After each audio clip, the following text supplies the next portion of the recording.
Hello students, मैं हूँ मिश्री और एक बार आपका फिर से स्वागत है मिश्री के यूट्यूब के स्टडी मंत्र चैनल पर।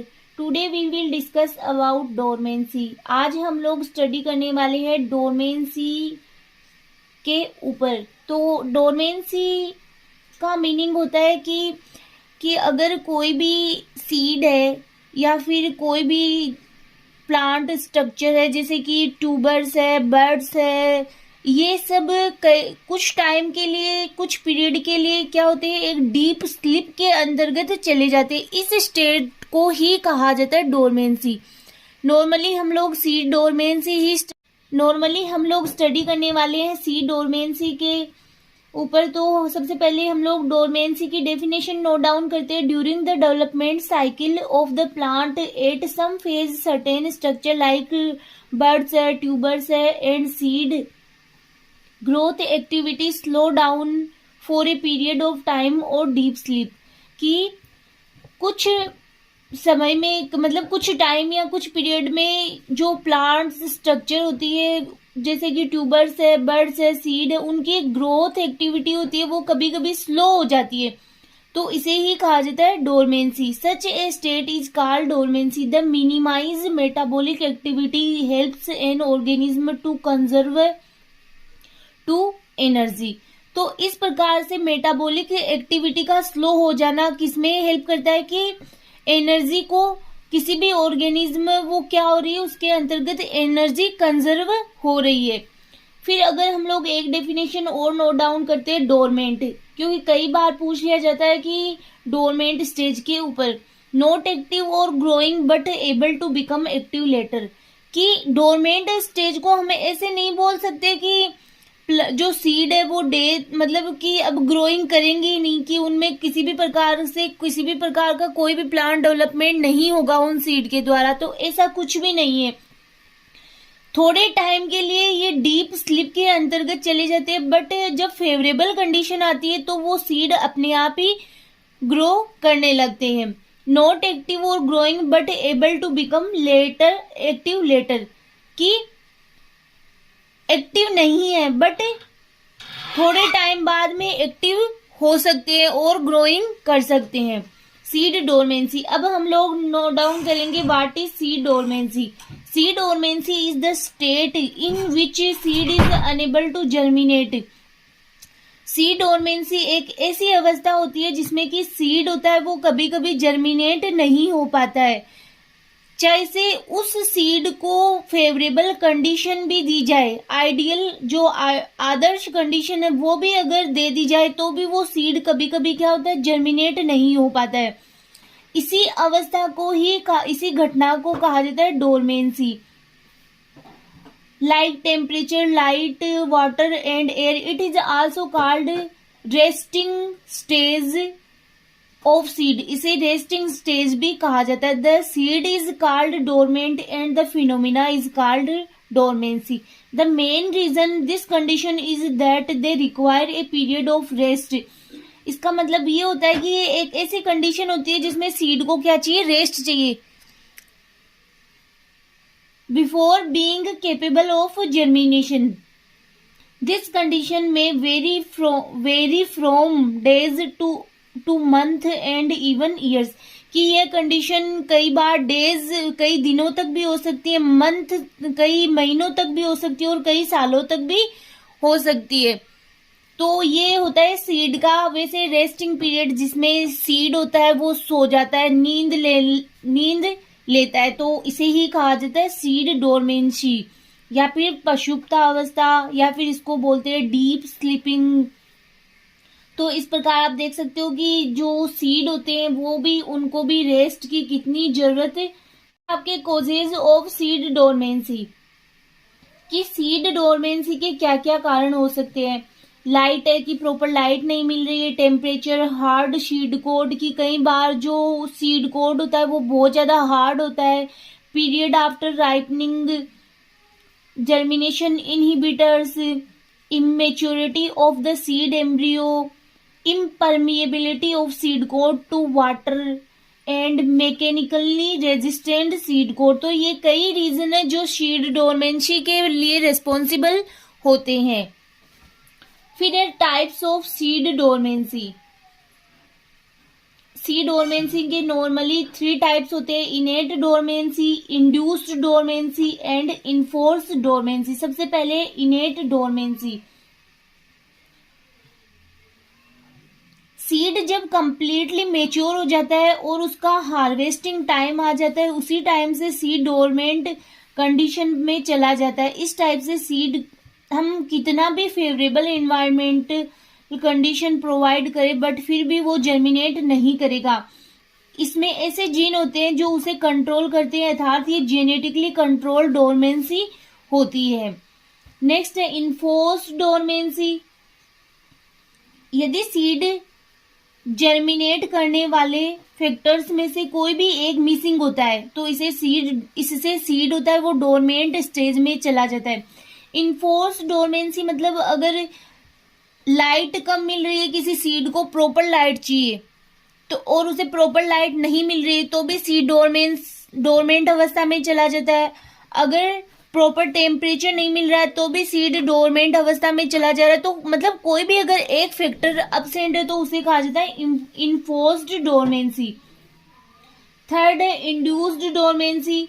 Induced dormancy also called secondary dormancy. अब ये सेकेंडरी डोरमेंसी, इस नाम को भी आप याद रखना क्योंकि कई बार पूछ लिया जाता है व्हाट इज सेकेंडरी डोरमेंसी।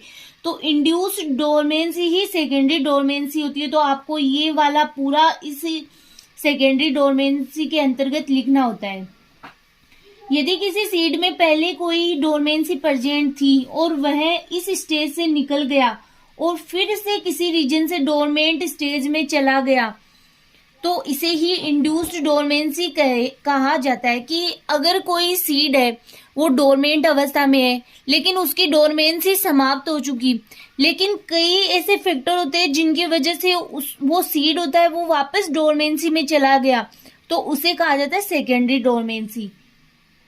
और अब इस सीड को कितना भी फेवरेबल कंडीशन दे बट वह जर्मिनेट नहीं होगा। और आखिरकार क्या होगा कि उस सीड को कितनी भी फेवरेबल कंडीशन मिल जाए बट वो जर्मिनेशन या जर्मिनेट नहीं हो पाएगा। आगे है आपके ओवरकमिंग ऑफ सीड डोरमेंसी की सीड डोरमेंसी को किस प्रकार से कम किया जा सकता है या फिर सीड डोरमेंसी को किस प्रकार से ब्रेक किया जा सकता है। ब्रेकिंग डोरमेंसी के बहुत सारे मेथड होते हैं जो कि सीड की स्पीसीज पर डिपेंड करते हैं। कि ब्रेकिंग जो डोरमेंसी तोड़ने के बहुत सारे मेथड होते हैं बट वो सीड कौन सी स्पीसीज का इसके ऊपर डिपेंड करते हैं। There are main 2 types of overcoming of seed dormancy. First है natural overcoming seed dormancy, second है artificial overcoming seed dormancy. Natural overcoming seed dormancy, nature of dormancy stop when the embryo gets appropriate environment and adaptive moisture and temperature। Naturally किस प्रकार से seed की dormancy break होती है कि या तो कोई एम्ब्रियो या सीड है उसे प्रॉपर या तो टेम्परेचर या प्रॉपर इन्वायरमेंट जो उसे मिलना चाहिए, जो उसको नीड है वो मिल जाए तो सीड की डोरमेंसी अपने आप ही ब्रेक हो जाती है। मेनी स्पीसीज के सीड कोड को परमिएबल बनाने के लिए नेचुरल एजेंट के द्वारा रप्चर किया जाता है। सेकेंड है आपके आर्टिफिशियल ओवरकमिंग सीड डोरमेंसी की आर्टिफिशियली किस प्रकार से सीड डोरमेंसी को कम किया जा सकता है या सीड की डोरमेंसी तोड़ी जा सकती है। फर्स्ट है स्केरिफिकेशन। The method is used for breaking seed dormancy caused by hard seed coat which become impermeable to water and gases। कि इस प्रकार के मेथड में सीड की डोरमेंसी को ब्रेक करने के लिए कि अगर कोई सीड है उसका हार्ड शीट कोट है और वो वाटर और गैसेज के लिए इम्परमिएबल है तो इस मेथड में क्या किया जाता है, जो शीट कोट होता है उसे सॉफ्ट और वीक बनाया जाता है ताकि सीड की डोरमेंसी को ब्रेक किया जा सकता है। जिस मेथड के द्वारा शीट कोट को सॉफ्ट और वीक बनाया जाता है उस मेथड को स्केरिफिकेशन कहा जाता है। जब सीड कोट को मैकेनिकल मेथड के द्वारा डैमेज किया जाता है तो इसे मैकेनिकल स्केरिफिकेशन कहा जाता है। Mechanical scarification is done by shaking the seeds. The treatment of seed coat with strong mineral acid or other chemical is called chemical scarification। कि जब सीड कोड को स्ट्रॉन्ग मिनरल एसिड के साथ में ट्रीट किया जाता है या फिर केमिकल्स के साथ में ट्रीट किया जाता है तो इसे कहा जाता है chemical स्केरिफिकेशन. Chemical scarification is done by strong acid like H2SO4, sulfuric acid or organic solvents. It can be also be done by boiling the seed in water. और यह सीड को कई बार बॉइलिंग करके भी सीड की डोरमेंसी को break किया जा सकता है. Stratification. This method is used for breaking seed dormancy caused due to condition of embryo. इसमें सीड को मोस्ट एरी प्लेस में 0 से 10 डिग्री सेंटीग्रेड के बीच रखा जाता है. यह ट्रीटमेंट कई डेज तक किया जाता है. स्ट्रेटिफिकेशन का मीनिंग होता है वैसे स्तरीकरण, कि इसमें क्या होता है, जो एम्ब्रियो होता है उसको कई दिनों तक मॉइस्चराइजेशन या एरी कंडीशन में रखा जाता है, कि इसका जो इन्वायरमेंट है वो बार बार में चेंज किया जाता है, कि कभी तो मॉइस्चर वाले इन्वायरमेंट में रखा जाता है, कभी एरी इन्वायरमेंट में रखा जाता है. तो इस प्रकार से इसे कहा जाता है स्तरीकरण. Third, alternative temperature. In some seed the dormancy is broken by the treatment of an alternative low and high temperature. For example है पोआ प्रेटेंसिस. तो ये इसका एग्जाम्पल है कि कई बार सीड्स को क्या किया जाता है, कभी ज्यादा हाई टेम्परेचर में, कभी लो टेम्परेचर में, इस प्रकार से अल्टरनेटिव टेम्परेचर में रखा जाता है और सीड की जो डोरमेंसी है उसे ब्रेक किया. नेक्स्ट है आपके alternative temperature of 15 degree centigrade and 25 degree centigrade useful in breaking the dormancy of photoblastic seed like Rumex क्रिस्पस.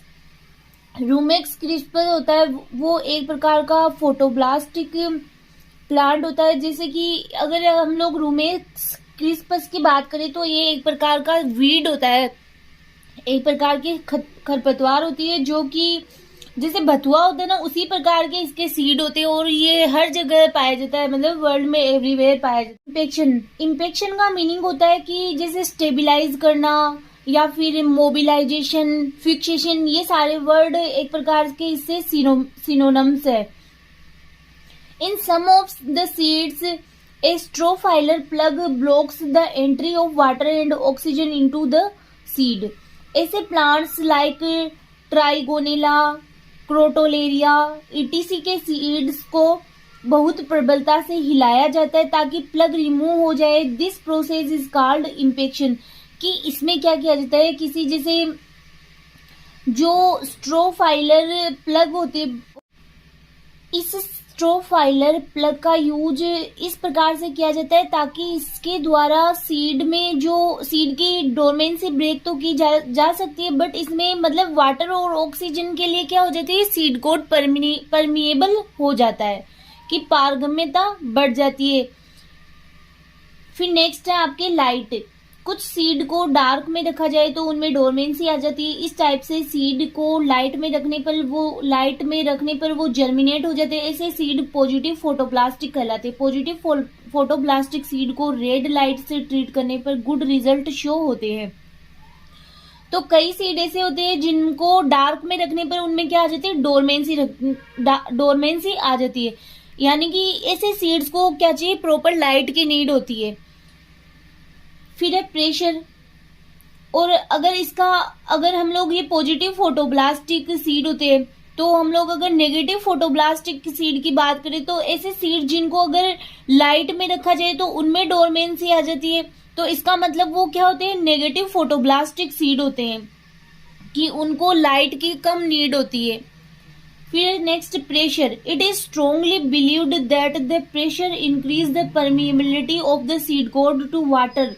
हम लोग सीड के ऊपर प्रेशर डालते हैं, प्रेशर को इंक्रीज करते हैं तो उसकी परमिएबिलिटी, जो सीड कोड की परमिएबिलिटी है वो बढ़ जाती है, पारगम्यता बढ़ जाती है. Davis reported in 1928 the seed germination in plants like sweet clover and alpha can be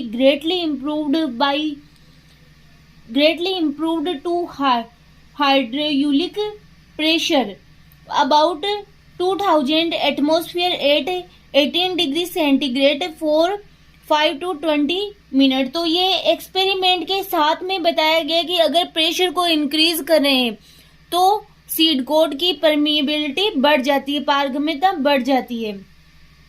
next point है आपके growth regulators kinetin and gibberellin used to induce seed germination like lettuce and tobacco etc। Next है आपके by chilling treatment. अनेक plants के seed को low temperature पर treat करने से सीड की डोरमेंसी को ब्रेक किया जा सकता है।